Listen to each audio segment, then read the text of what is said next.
Hi everyone and welcome back to my channel. I'm Edwin and this is my deep dive into the Melanie Martinez scandal regarding Timothy Heller.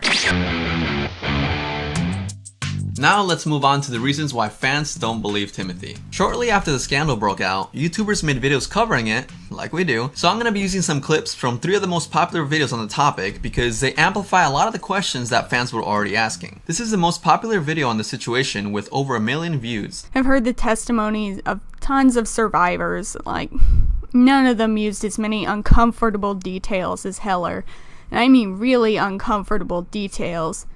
And in case you didn't know, the most unnecessarily detailed a story about any topic is, the most likely it is to be a lie. Really? I've never heard of this stereotype, and suddenly I'm finding myself wondering if people think I'm lying when I give out a lot of details on my own stories. Most people don't realize that. If you need an example, think about real versus forged parent notes to excuse their child for missing school or being late.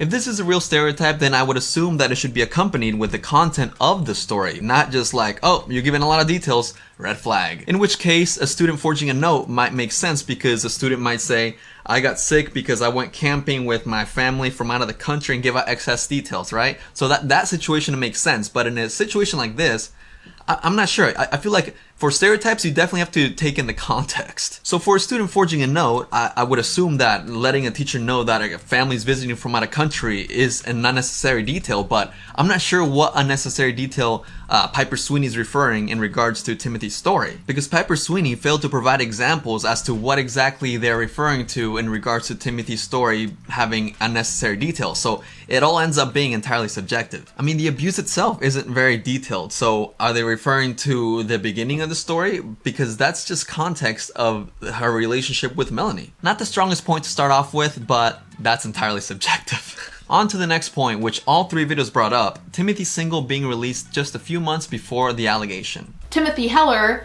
came out with her new track Sleep at some point in October. So the timing is a little bit weird if we look at it that way. Just saying the timing was super convenient, which is one of the many reasons I don't believe her. I went to her Twitter and her song was pinned. It was obviously receiving minimal attention before these allegations, and it made me think, does she have motives or is she telling the truth? Just saying the timing was super convenient, that's not why I don't believe her. That could just be a coincidence. Okay, Piper, so is this one of the many reasons you don't believe her? Or is this just a super convenient thing that you found worth mentioning? Because you literally said both. Sorry, I just thought that was funny. So the YouTuber Honest wondered if Timothy had any ulterior motives to her allegation. So I want to ask all 3 YouTubers, as well as any artist that may be watching. If you gain a lot of traction from a very controversial post or after coming out with a very personal story and your pinned tweet is promoting your art, then is it fair to assume that you only came out with that very personal story or controversial post because you want to promote your art?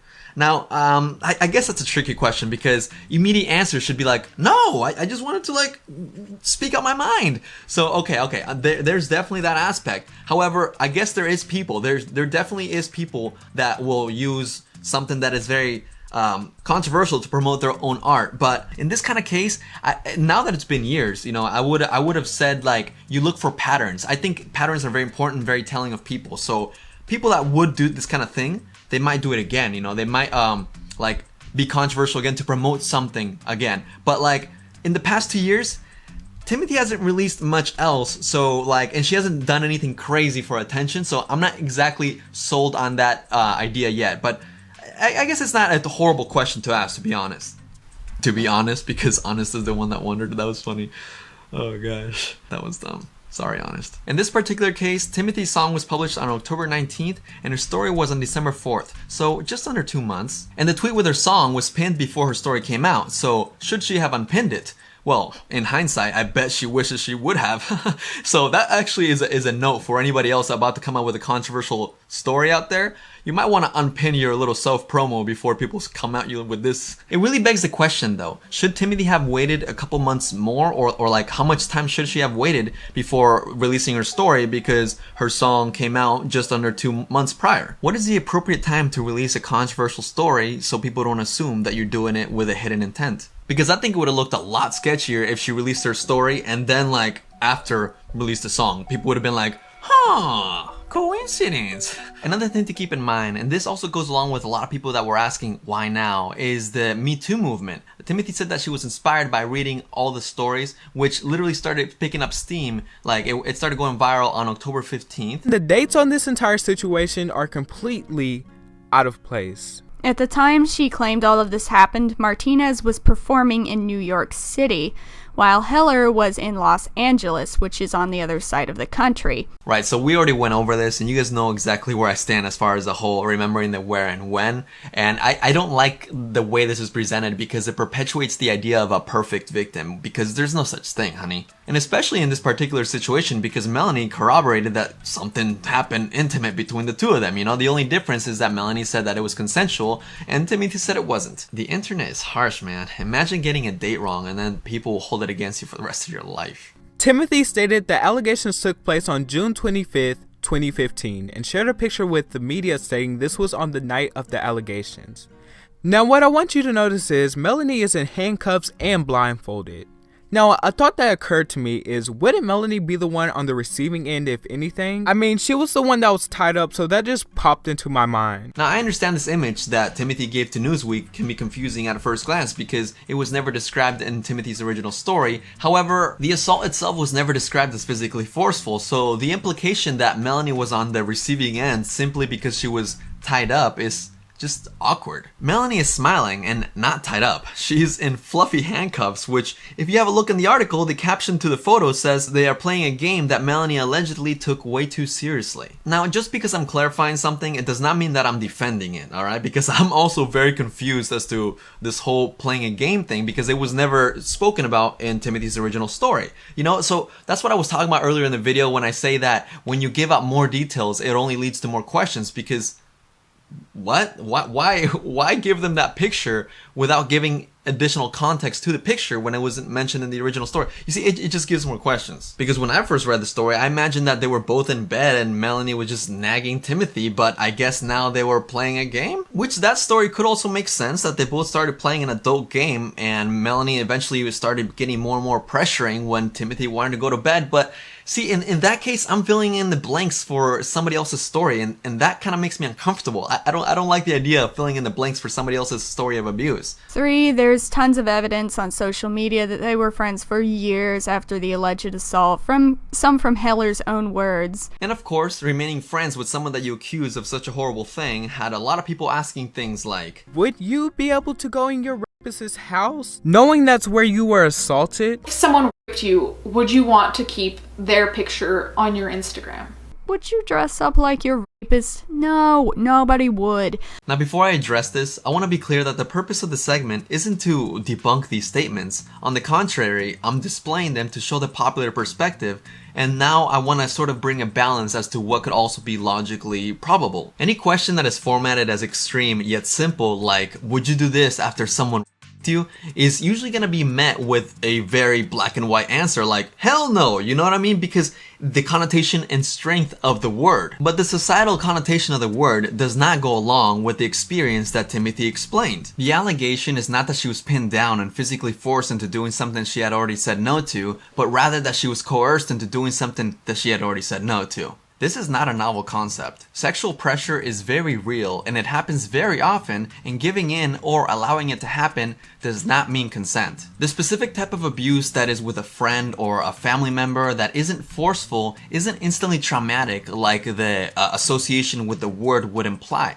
A research study that looked at why women often remain in friendships or relationships after sexual violence showed some of the themes to be self-deception or distortion, and I find that these themes do line up with Timothy failing to accept that her best friend could have done such a thing to her. Another common factor is low self-worth, which Timothy also described when speaking of how Melanie made her feel. Scott Berkowitz, the president of RAIN, says confusion and self-blame are common. He says one of the first questions asked by people who call the national hotline is, was I raped? I guess what I'm trying to say is that it's not completely uncommon to process what happened after the fact. If you put up with something and then you fail to accept it, fail to say it out loud, and you block it out of your memory, it doesn't mean that it didn't happen. I've done furthermore investigations on Timothy, and I also found out that she was in a band by the name of Dresses. She ended up leaving because she stated the entire band was mentally abusive to her.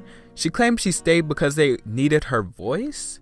That just sounds so illogical to me. You're going to stay and get abused just because a band needs your voice? What? Damn, Honest out here straight up making Timothy sound stupid, as if she stuck around to be abused. But if you read the article, you'll see she actually said, I was subject to a lot of mental abuse, but kept around because they needed my voice for the band. In the article from Atwood magazine, she said that she was subject to mental abuse and kept around for her voice, not that she chose to stay because they needed her voice. The way that Honest phrased it, like she stayed because they needed her voice, makes it sound like, well, they needed my voice so I had to stay, versus what the article actually says, but kept around because they needed my voice. You know what I mean? It's almost like she was mentally abused and the only reason they wanted her was because of her voice, and she didn't realize like until later on, like she couldn't handle all the stress from being mentally abused. Like if you read the article, it's pretty clear that that's what the message is being portrayed as. Also, can I just ask what the relevance is of bringing up her old project into this equation is? Because I would understand if her old bandmate spoke out against Timothy, you know, if he had something to say about Timothy saying like, oh, she's unreliable because X, Y, and Z, but so far this is a one-sided story where Timothy explains how she felt in her experience with the band. There's no other side, so I don't understand how using her against herself is proof that she lied or hurting her integrity. I don't get it. Either she's lying or her amygdala is broken.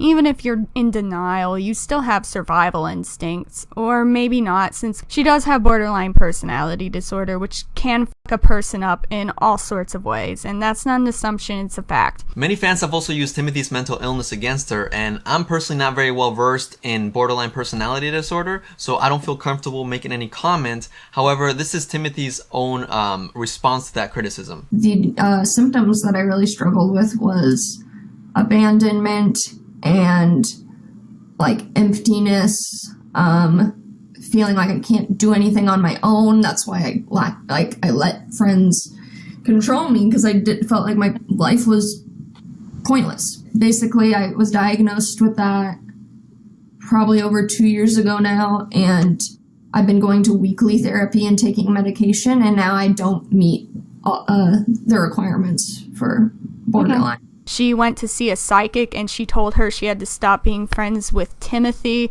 if she wanted to win a Grammy, which sounds like a really bullshit excuse to dump a friend, like trying to make them not feel bad. I'm sorry, this isn't funny. Okay, it kinda is. The psychic said we can't be friends anymore. Okay, whatever. Yeah, Heller was almost definitely pissed. I would be pissed, actually. Borderline wrath, okay? It's bad. But if you're not content with that explanation from someone who has a psychology minor and first-hand experience. I'm personally not a fan of people using mental illness against others in this manner, just as I'm not a fan of people using mental illness as a shield against arguments. Remember when I said I had a friend who was just like Heller?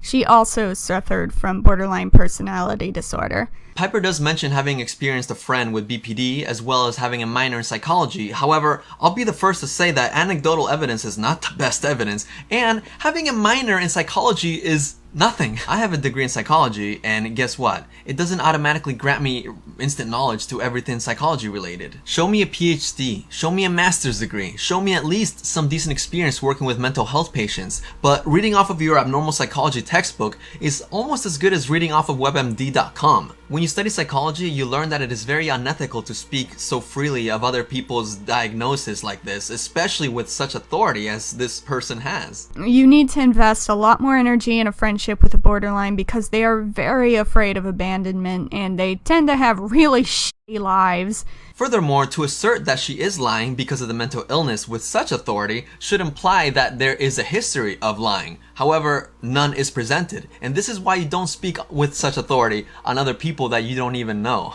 In other words, Heller doesn't really need a legitimate reason to take a swing at Martinez. She suffers from a really hard mental illness to deal with. So unethical, man. And again, let me remind you that nobody has spoken up against Timothy. I looked every corner of the internet. Nobody, look, Yu-Gi-Oh! Trick, sorry. Nobody spoke against Timothy, you know? And this brings me to my next point, because there were some people that pretended that they knew Timothy that spoke against her, but these were faked. People faked accounts pretending to know Timothy to try to discredit her.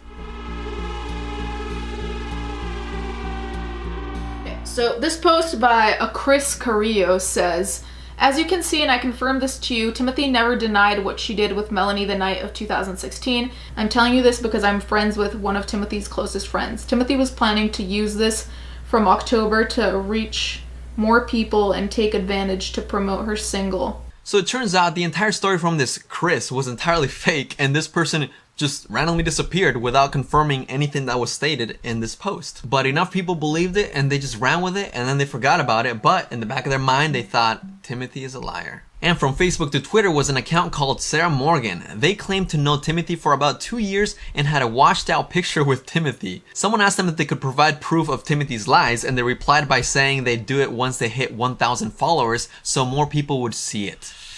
Ay, ay, ay. The user deleted their account after Timothy said it was fake and they were using a stolen photo of her and her actual friend. Then someone else took a video of their conversation on Facebook with Timothy, except it wasn't actually Timothy, but rather another fake account probably made by the person who filmed the conversation to make Timothy look bad. Ladies and gentlemen, a smear campaign. This comment with over 500 likes on Reddit Declares video stated that it was odd that Timothy was promoting her music in the same Instagram story about Melanie, except she wasn't. After Melanie's statement, Timothy posted an Instagram story reaffirming that she said no in every way she could think of, and consequently posted that her song had been pinned since it came out in October because people were regurgitating what this Chris Carrillo said about wanting her song to reach more people. People were literally just repeating and believing what everybody else was saying. There was another comment with around 800 likes that stated that not only was Timothy promoting her music, but also her merch?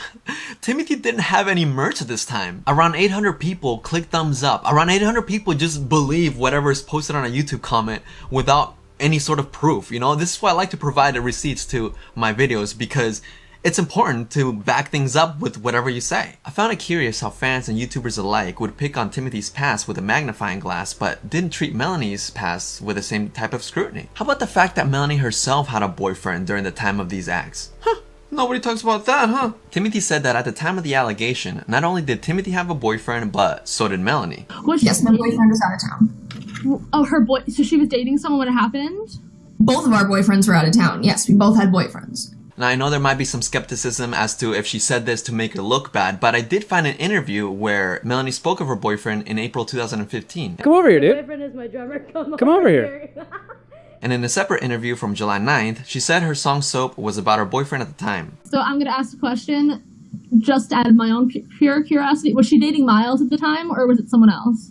She was dating Miles. So we know for a fact that something intimate happened between Melanie and Timothy. So either Melanie cheated, or she took a break and wanted to explore a woman's body, or she was in an open relationship, and I guess that would make Miles Nasta a very key accomplice in this whole thing, because surely he would know about all this, because Melanie would never do anything without absolute consent. So unless he had an open relationship where she just doesn't share anything with him, that would definitely make an interesting defense. Like you have a significant other, what's your definition of cheating? I mean, anything really, like, not anything, but like, I think that like, I don't know, I mean, kissing, obviously. What is the weirdest answer you've gotten on that? I'm curious. Not the weirdest. I mean, weirdest as in like the most far out, like, oh, kissing is okay. Like, have you gotten that? Because I think that's weird. Fans also began to scrutinize Timothy over this photo taken from her Sleep music video. The account said a victim playing with a kidnapping is not funny, and that the photo was recently deleted. There's a lot more examples that I'll include in the works cited page, but this is just such a reach, guys. Come on. Invalidating her because of her music video? Really? That'd be like me saying that Melanie doesn't actually have pure intentions like she says, because she dresses up like a baby and has a song describing a child being kidnapped, poisoned, and assaulted. What about you? A white lie you tell?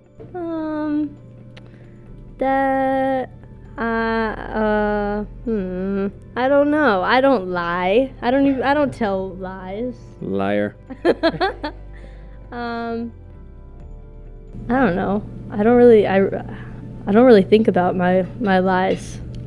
You lie that much? I believe my lies. Yeah, you see why red herrings don't always work in your favor? Well, okay, there's one last thing that Melanie fans like to point out when claiming that Timothy lied, and that is the body language video by Reagan Wolf. If you're subscribed to my channel, you may know that me and Reagan are actually friends, so I went ahead and asked her if she still stood by her video, because That was actually her 4th ever body language video, and it was like over a year and a half ago when she was just really getting started on YouTube. I feel like I was very quick to get angry. 6 minutes in the video, around that time, where Timothy tilts her head down and she starts looking down, and I can't see where her eyeballs are going, but I assume that she's not going into emotion. The thing is that I couldn't see. So like, every single thing that I'm saying as the video's gone on for 2 minutes now, I have assumed the position that Timothy is being truthful. But the fact of the matter is, this whole entire camera angle, like the whole entire video, is just such shitty quality. When I first started YouTube, because this video was posted a year ago, so this was like literally the time that I started. I really wanted to just talk as much as I could, and I wanted to take a very firm position on things because I thought that's what made me likable, being very polarizing in a sense. I feel like I got wrongfully invested in a way. Looking at this video, it makes me cringe, but I think, like, what creator doesn't cringe whenever they look at their old work? I don't know. Yeah, I feel like I kind of missed the mark. I wasn't completely off, but I feel like I kind of missed the mark. And Reagan was also just 19 years old, a little baby. Not that age is a major concern, but there is a lot of growing to do from 19 to 21, and also a lot of growing to do on YouTube, as well as, you know, learning about body language as you progress. Because there isn't exactly a body language class in college or anything like that, you know. As far as I know, you just learn that stuff online. Definitely, there is no, like, formal training, at least in college, for body language. The closest I've come to like formal education about body language was like a week and a half in my policing class in my freshman year of college, and everything else I've learned online through like Bombard, just taking notes and things like that, watching her do readings.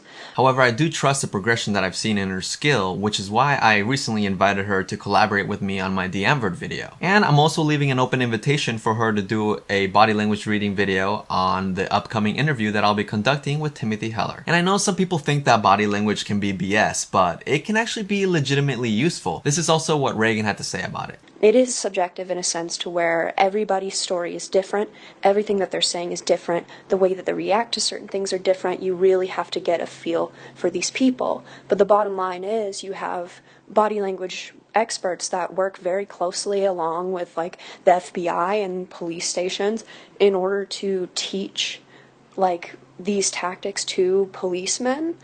And it's something that is respected, but at the same time, it's so shit on because you can so easily f*** up if you do what I did, like in that Melanie video.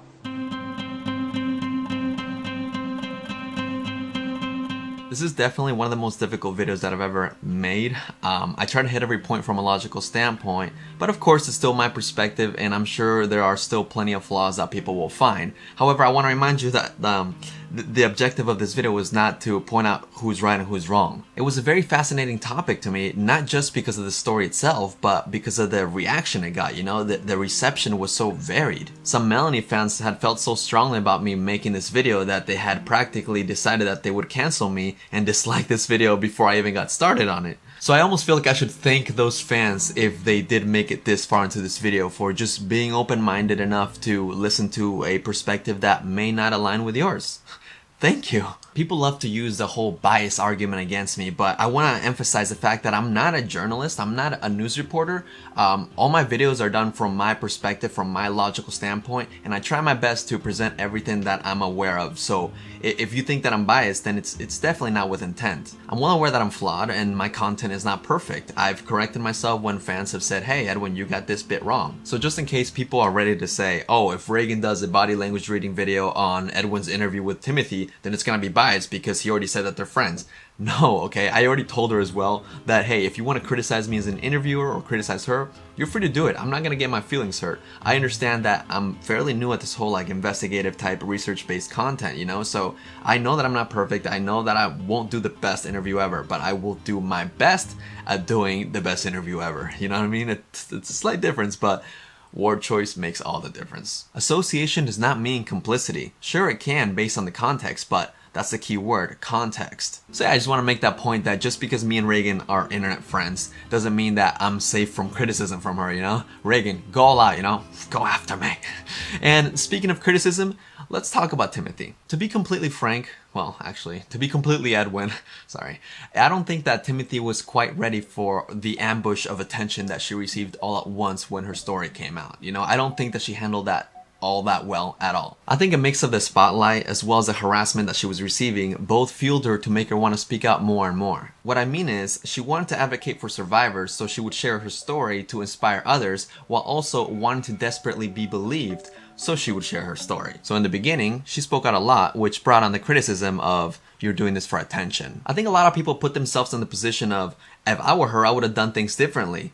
And then they completely dismiss everything that she says because they would have done things differently. But the fact of the matter is that they are not her, and people don't react to things universally. Now, with that being said, I was left curious about Melanie saying that Timothy was going after her fame, because I feel like that was the one personal attack that Melanie made all on her own about Timothy, you know, the one in her song. Problem is that Melanie never gave any examples herself, so I'm not sure what she's talking about. She just thanked her fans. It made me wonder if it had anything to do with any particular experience that Melanie had with Timothy, but I don't like that idea of filling in the blank, you know, because I didn't find anything particularly damning on Timothy's behalf. However, I will say that this part of her story, Timothy's story, did kind of feel weird to me. Timothy said, "Some of her fans became my fans, but their loyalty never strayed from her. They are dedicated. She's perfect. To the public, she can do no wrong." Now, I understand mentioning Melanie's fan base based on her observations, you know, the dedication and how they perceive Melanie. I think that's worth mentioning. I think it adds some context on her anxiety about speaking up about the story. But it's just that line of, some of her fans became my fans, but their loyalty never strayed from her. That's the one that kind of makes me think, what? Why is this worth mentioning? I can't help but read it in a sort of entitled way or like a complaint, you know? Like, I understand, you know, me being associated with my girlfriend. Maybe one day someone becomes a fan of mine because of my girlfriend, and I'm like, you know, yeah, some of my girlfriend's fans became my fans, but at the end of the day, they always appreciated her word against mine. It's like, okay. And part of me thinks that's a nitpick, because I do think that the reason why she mentioned it was due to the nerves of her coming out with her story, you know, thinking that, oh, they will be loyal to her, they won't even believe me, kind of thing, you know? But like, I can see how her fans would feel offended, like, right off the bat, like, why is she coming at us like this, you know? So I can see how they might perceive that in that tone and want to go against her from the get-go. Additionally, I also noticed that Timothy would often call Melanie's fans children or like young teenagers. And come on now, we've all been children and young teenagers. What did we all hate being criticized for? Our age, you know? We all like to think that we're more mature than we actually are. So I'm just saying, like, I'm not trying to like pile up on that, but even if what her criticisms are true, like, they're not gonna like that. Like, even if they are just children or teenagers, that's gonna fuel them to get more angry and find more against her. Something that I'll say that I was very surprised to see so much of was comments saying, why didn't she go to the police? First off, are we really out here believing that the police is gonna effectively bring in a celebrity for questioning about 2 years after an allegation of this nature? And if so, what do you guys even expect to be the course of action in this nature? Do you guys want Melanie to bring in the adult toy that was used on Timothy and like, what?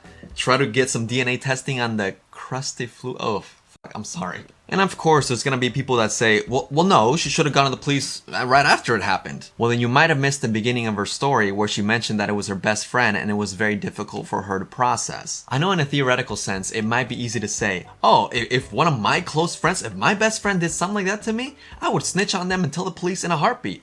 But, I don't know. Universally, I don't think you can apply that belief to everybody. And this is me speaking from experience, because the person who took advantage of me was a woman, so it's not exactly a societal norm to feel shame when a woman takes advantage of a man, you know? People would be like, oh, what? You're gonna complain about that? And it was a friend. It was someone that I knew. I did not expect it, so it was something that was very difficult for me to process. And to this day, I've only told probably like 2 or 3 people max, you know? And that's because I don't wanna ruin her reputation.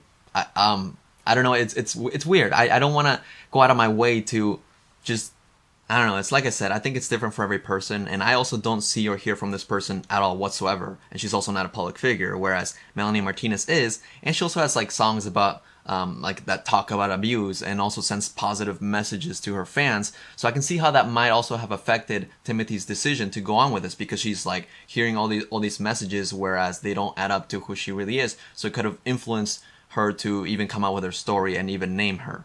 I firmly believe that there's absolutely nothing wrong with sharing stories of abuse or trauma. You know, it may seem like a sign of weakness because it's so vulnerable, but I think that is a very strong sign of strength. However, when you name people, that is when it's gonna get messy no matter what, especially when it's a public figure. For example, just a couple weeks ago, the group Churches announced their disappointment in Marshmello for working with Chris Brown and Tyga, and they showed some screenshots of the type of backlash that they received. Now, of course, this is Churches speaking up on behalf of other people's abuse, not their own. But they're still naming two very public figures with big followings. Tyga and Chris Brown also responded, with Chris's comment being a bit on the hostile side. And you know, I just wondered if Churches addressed this privately to Marshmello before coming out publicly on social media. Timothy said that neither her or Melanie brought up their experience together ever since it happened, so it just made me wonder, what would Melanie have to say if it was brought up? I would have liked to see what Melanie had to say when she was calling Timothy and she got blocked. I mean, was she really just calling to suggest a psychic? I find accountability to be very important, and just the same, I'm very curious and very interested in trying to understand why people do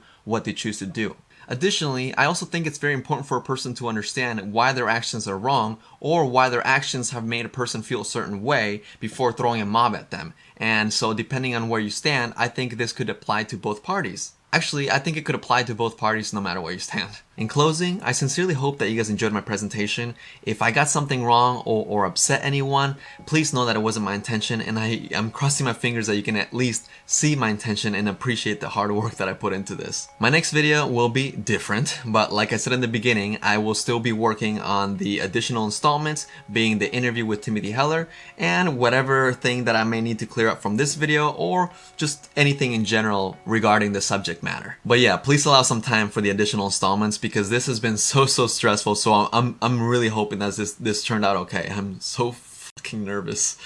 A very special thank you to my Patreon supporters. You guys are amazing, okay? I love you guys in the group chat, okay? And if you haven't redeemed one of your phone calls with me, let's talk on the phone, let's connect. And make sure to periodically check back on the Patreon page, because just in case you don't get the emails, I do re-upload my live streams that I do on this channel, because I don't keep the live streams up on this channel. I think that's all I have to say, which I'm sure actually as soon as I hit upload, I'll be like, oh, dang it, I forgot to say this. But yeah, just thanks for watching, guys, honestly, and I appreciate the love. Cheers.